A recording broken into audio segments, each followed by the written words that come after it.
বাংলাদেশী মিয়ার উপর উচ্ছেদ চলিব বাংলাদেশী মুসলিমफोरखौ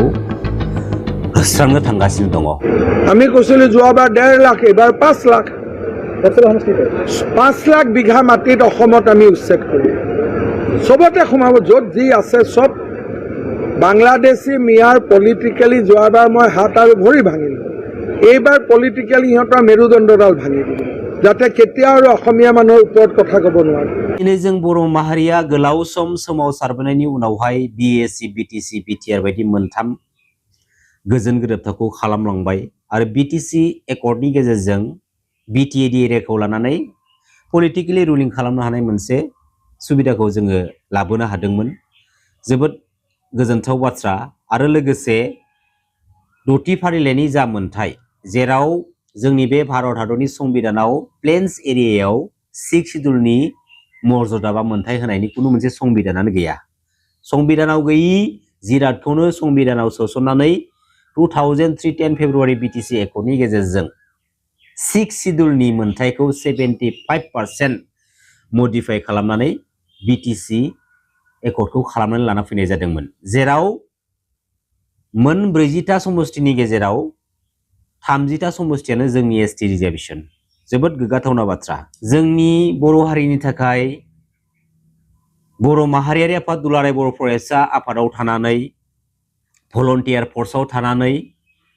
आर्मि पुलिसजों बुजानाय सोमावसारनो थांनानै होसोग्लुंजानाय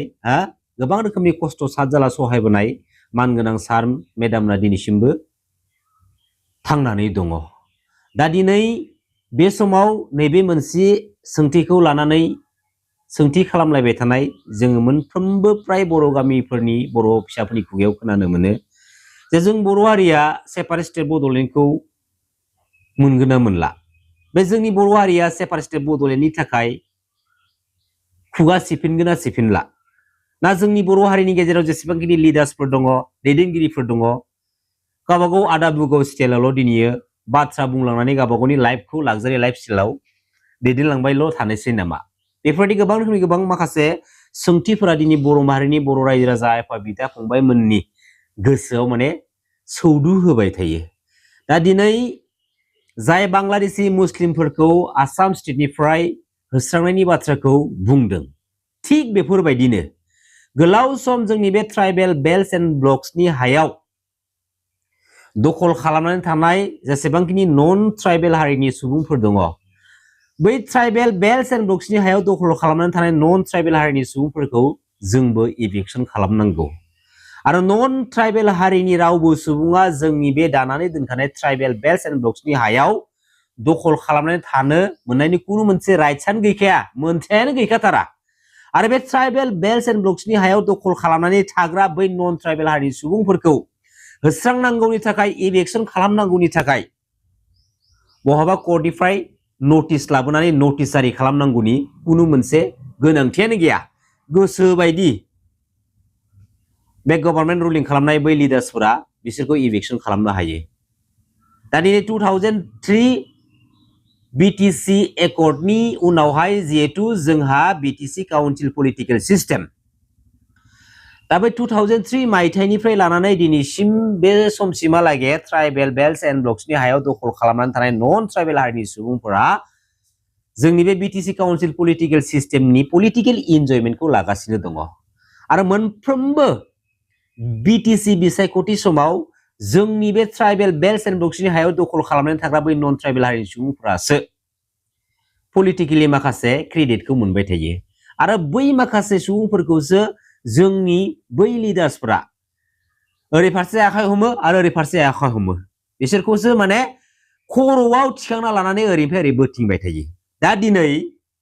जोंनि हायाव दखल खालामनानै थानाय माने जोंनि खर'आव जोंनि बिखायाव आथिं होनानै थानाय दिनै जाय गुबुन हारिफ्रा जाय नन ट्राइबेल हारिनि सुबुंफ्रा जोंनि बिखायावनो आथिं होनानै दङ जोंनि हायावनो दखल खालामनानै दङ बिसोरखौ होस्रांनायनि अनगायै बिसोरखौ पलिटिकेलि क्रेडिट होबाय थानानै बैसोरनि आथिंखौ जोंनि बिखायाव आथिं होजानानै जोङो सिरि थाबाय थानोसै नामा ना फैबाय थानाय समाव दानि स्टेन्डिं बर'नि लिडार्सफोरा बे जोंनि हायाव दखल खालामनानै थाग्रा नन ट्राइबेल हारिनि सुबुंफोरखौ ट्राइबेल बेल्ट एन्ड ब्लक्सनि हायाव दखल खालामनानै थाग्रा नन ट्राइबेल हारिनि सुबुंफोरखौ इभेक्सन खालामनानै हाखौ रैखा खालामनांगौनि थाखाय माबा मोनसे मोजां डिसिसन लागोन नामा? दिनै 2014 मायथाइयाव बे क'क्राझार डिस्ट्रिक्टनि सिङाव थानाय बे मजाबारि ओनसोल नामा जेराव सानथालिफोरजों दानलाय सुलाय जालांदोंमोन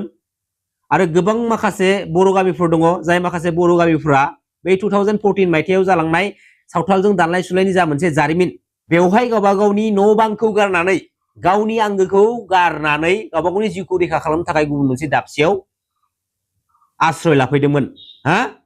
दा बै बर' फिसाफ्रा गावनि खस्थ' खालामनानै लुनाय बै न'आव गावनि बै आंगो गामियाव दिनैसिमबो थांनानै थाहैफिननो हायाखै गिखांनाय फैदों अब्ला बेसे साननो गोनां बाथ्रा बेराफारसेथिं जोंनि बर' हारिनि बिखायाव गोबां गेदेर गेदेर लिडार्सफोर दङ गोबां गेदेर गेदेर दैदेनगिरिफोर दङ नाथाय बै माखासे नुथायखौ नुनानै मानि थाखाय सिरि जानानै दङ दिनै जोंनि हायावनो गुबुन हारिखौसो गिनानै जोंनि जायगाखौ आनज्रायनानै गावनि जिउखौ रैखा खालामनो थाखाय दाबसे जायगायाव जों थानो गोनां अबस्थायाव दङ दिनै जोंनि हायाव दखल खालामनानै थाग्रा बै नन ट्राइबेल हारिनि सुबुंफोरा थारैनो जोंनि बर' फिसाखौसो गोसो बायदि फ्रि प्लेनिं खालामनानै नायग्रा बिसोरो सिथारो बर' बिमा माहारिखौ बिसोरो जिनाहारि खालामो जिनाहारि खालामनानै सिथारो दा बेफोरबायदि दुखुनि गोथां जारिमिनफोरा दिनैनि बे समसिमहालागै जोंनि बर' हारिनि बिखायाव सोमजिबाय दङ आरो सोमजिनायनि गुबै जाहोनानो जाहैबाय मा जेसेबांखिनि जोंनि बर'नि गेदेर गेदेर लिडार्स दैदेनगिरिफोर दङ बै थानाय बर'नि गेदेर गेदेर लिडार्स दैदेनगिरिफोरनिफ्राय ओरैबायदि माखासे बर' लिडार्स दैदेनगिरिफोर दङ जाय माखासे बर' लिडार्स दैदेनगिरिफ्रा गावबागाव बेनिफिट्सनि थाखाय बै एन्टि बड' एन्टि ट्राइबेल हारिनि माखासे लिडार्स माखासे सुबुंफोरजोंनो जोंनि बर' हारिनि बेसेनखौ बिसोर फालांगि खालामनानै गावबा गावनि बेनिफिट्सखौ लागासिनो दङ जायनि थाखाय दिनैयो एन्टि बड' एन्टि ट्राइबेल नन ट्राइबेल हारिनि सुबुंफोरा जोंनि बर' फिसाफोरखौ इजिलि गाज्रि मोनसे टारगेट प्लेन पलिसि खालामनानै टारगेट लानो सुजुग आरो सुबिदानि मोनसे लामाखौ बिसोर मोनगासिनो दङ दा बे सिस्टेमनि माखासे थासारिया फैबाय थानाय समाव बांसिननिफ्राय बांसिन जुदि सोमजिनायखौ जों नुबाय थायोब्ला बे समाव बुहुमाव जेसेबांखिनि बर' फिसाफोर दङ गासैबो रायजो राजा आफा बिदा फंबायमोना ज' इउनाइटेड जानानै बे बर' हारिनि बिखायाव जेसेबांखिनि स्टेन्डिं लिडार्स दैदेनगिरिफोर दङ गासैखौबो किक आउट खालामजोबनांगौ सिदा बाथ्रा थोंजों बाथ्राखा दिनै पलिटिकेल प्लेटफर्माव रायजो राजाफ्रा थुलुंगा हरो जाहाथे बे पलिटिकेल प्लेटफर्मनि गेजेरजों जोंनि बर' माहारिनि समाजारि बर' माहारिनि जा मोनसे आंखाल जायफोर माखासे समाजारि थासारिफोरा जायफोर बर' माहारिनि माखासे आंखालफोरा बे पलिटिकेल सिस्टेमनि गेजेरजों सुस्रांनानै लाबोनो हायो बे पलिटिकेल प्लेटफर्मनि गेजेरजों सुस्रांनानै लाबोनो हाथावना माखासे बर' हारिनि जेंनाखौ जाय लिडार्स दैदेनगिरिफोरा पलिटिकेल माखासे पावारखौ बाहायनानै सुस्रांनानै बर' रायजो राजा आफा बिदा फंबायनि बिखायाव मोनसे सोरांनि लामाखौ होफैनो हायो बै लिडार्सखौसो फैबाय थानाय समाव बुहुमनि साफ्रोमबो बर' रायजो राजा आफा बिदा फंबायमोना बे जोंनि पलिटिकेल सिस्टेमाव स्टेन्ड खालामनानै लाखिबाय थागोन आरो जाय लिडार दैदेनगिरिया जास्ट फर गावनि थाखायल' गावनि सुबिदानि थाखाय रायजो राजानि सिगाङाव थानानै गोदै गोदै लेक्सार मारि हैफ्लायो गोबां रोखोमनि गोबां बाथ्रा खोथा बुंनानै रायजो राजाखौ सिमां नुहोयो उनावहाय रायजो राजानि थुलुंगा लाखांनायनि उनावहाय देरहालांखांनायनि उनावहाय बै रायजो राजाफोरखौनो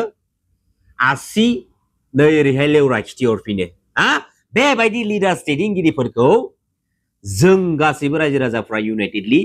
पलिटिकेल सिस्टेमावनो जायाथों मानो जायखिजाया सिस्टेमावनो जायाथों मानो डाइरेक्ट किक आउट खालामनांगौ सिदा बाथ्रा थोंजों बाथ्राखा दिनै बिटिआर बायदि मोनसे पिस एग्रिमेन्ट जालांबाय बुहुमाव बेफोरबायदि जारिमिन गैया दिनै पिस एग्रिमेन्ट पिस एकर्डखौ मानो खालामनाय जायो जोंथ' मिथिनायाव मोनसे पिस एकर्ड बा पिस एग्रिमेन्टखौ मानि थाखाय खालामो जे मोनसे बिग्रायारि हानजानि गांनाय उखैनाय नांनानै थानाय बै जेंना जेथोफोरखौ सुस्रांना होनायनि थांखिजों बै बिग्रायारि हानजानि गासै जेंनाखौ सल्भ खालामनायनि थांखिजों मोनसे पिस एग्रिमेन्ट मोनसे पिस एकर्ड खालामनाय जायो नाथाय थांनाय 2027 जानुवारि बिटिआर पिस एग्रिमेन्टनि गेजेरजों NDP नि A to Z जेंनाखौ सुस्रांना होनायनि थांखिजों खालामनाय जादोंमोनब्ला दिनै मानो बै मानगोनां NDP ब्रादार्समोननि जेंना जेथोफ्रा सुस्रांजादिया आनखि NDP नि फाउन्डार गायसनगिरि माननाव गेदेर मानगोनां रन्जन दैमारि साराबो बिटिआर बायदि मोनसे पिस एग्रिमेन्ट जाखांनायनि उनावहायबो दिनैसिमबो जोबथेसालियाव थानो गोनां जानानै फैदों बुहुमाव गैयै मोनसे पिस एग्रिमेन्ट रायजो राजा एफा बिदा फंबायमोन गोसोआव लाखि जेराव मानगोनां रन्जन दैमारि सारा बिटिआर बायदि मोनसे पिस एग्रिमेन्टआव सासे सिगनेटरि जाबावलायनायसो हा दिनै नाय जोंनि बर'नि बिखायाव ओरैबायदि माखासे बर' लिडार्स दैदेनगिरिफोर दङ जाय माखासे बर' लिडार्स दैदेनगिरिफ्रा गावनि बिदा फंबायनि बेसेनखौनो फालांगि खालामनानै गोबां रोखोमनि गोबां माने आन्दोआव दिनैयो मुलाम्फा लादों जोंनि बर'नि बिखायाव ओरैबायदि माखासे बर' लिडार्स दैदेनगिरिफोर दङ जाय माखासे बर' लिडार्स दैदेनगिरिफ्रा गावनि माहारिनि गोथार बेसेनखौ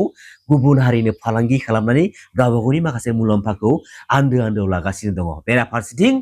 रायजो राजानि नोजोराव गावखौनो गाव जोबोद साफा क्लिन सैथो महरै गोदै गोदै लेक्सार मारिफैबावो सानबैसे हागोन खेबसे खेबनैल'सो हागोन नाथाय सानसे फोरमान मोनगोन जाय सानखालि फोरमान मोनगोन बै सानखालि रायजो राजाया जेरैबायदि सोंथि खालामगोन बे सोंथिनि फिननायखौबो बै माखासे लुजार्स केरेक्टारनि बर' लिडार्स दैदेनगिरिफ्रा होनो गोनां बायथ' जानानै फैगोन नंगौना नङा मानव गेदेर रायजो राजा एफा बिदा फंबायमोन गोजोन्थों खुलुमबाय जय बर' हारिनि जय बर' बिमानि